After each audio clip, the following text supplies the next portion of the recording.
Pa mga dapat nating announce ha. May nagpadala doon ng thank you BTR. Panoodin muna po natin to. Go! Kayo ba si Aling Kuring Tuyo? Ay, Kuya Will, no po. Ano apelido nyo? Toyo po, Toyo. Tiyo Tuyo. kayo. Saan po kayo? Anong probinsya nyo? Kasi po sa Kasayaya, Quezon. O ano ba ang kinabubuhay nyo? Sir, kami po yung mag-asawa ng senior na parehas pong yung nag-maintenance na. Ilang taon na po ba kayo? 60 po, noong February 7. Asan na inyong asawa? Nandun din po, nakahiga, bedridden na po siya. Hindi na po nakakatayo. 5 po. May pamasko ako sa inyo. Dadagdagan ko. Meron kayong 30,000. Kuya Will, salamat po, salamat po.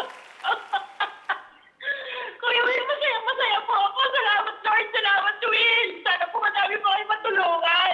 Thank Opo. you po, Lord. Thank you. Sabihin nyo sa inyong asawa. Kuya Will.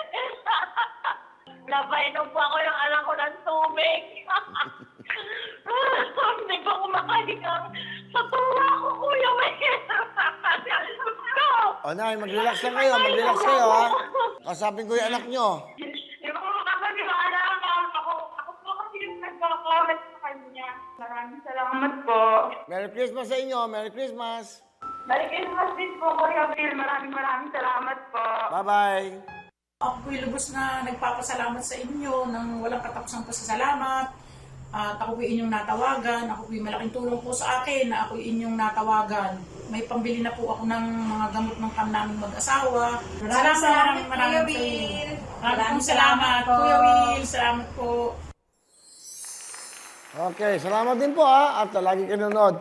Yun yung mga kailangan ng mga gamot. Meron pong malasakit center.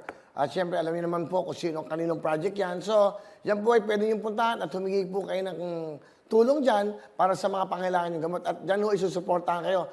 And I think madami na ho eh. More than 100 na ho eh, no? 140 pa. Hindi, meron pang panibago eh. Ang alam ko, may panibago pa na binuksan na naman yata, no? 140 pa, I think 146 na po sila. So, tumuloy lang ho kayo sa Malasakit Center. Yung lahat po ng pangangailangan nyo, tutulungan ho kayo niyan. Dahil ho yan of course, ang tumutulong sa atin dyan ay ang gobyerno. Kaya sa lahat ng mga walang pambiling gamot, walang pambili ng inyong pangangailangan na kailangan nyo ng panggamot at actually, pwede ho magpa-opera din dyan. Humingi kayo ng tulong. Tutulungan ho kayo yan. Kaya Malasakit Center, maraming salamat sa inyo, ha? Mawawin ang lahat sa aming pagbibigay ng saya at pag-asa ng iyong hinihintay. Wawawin ang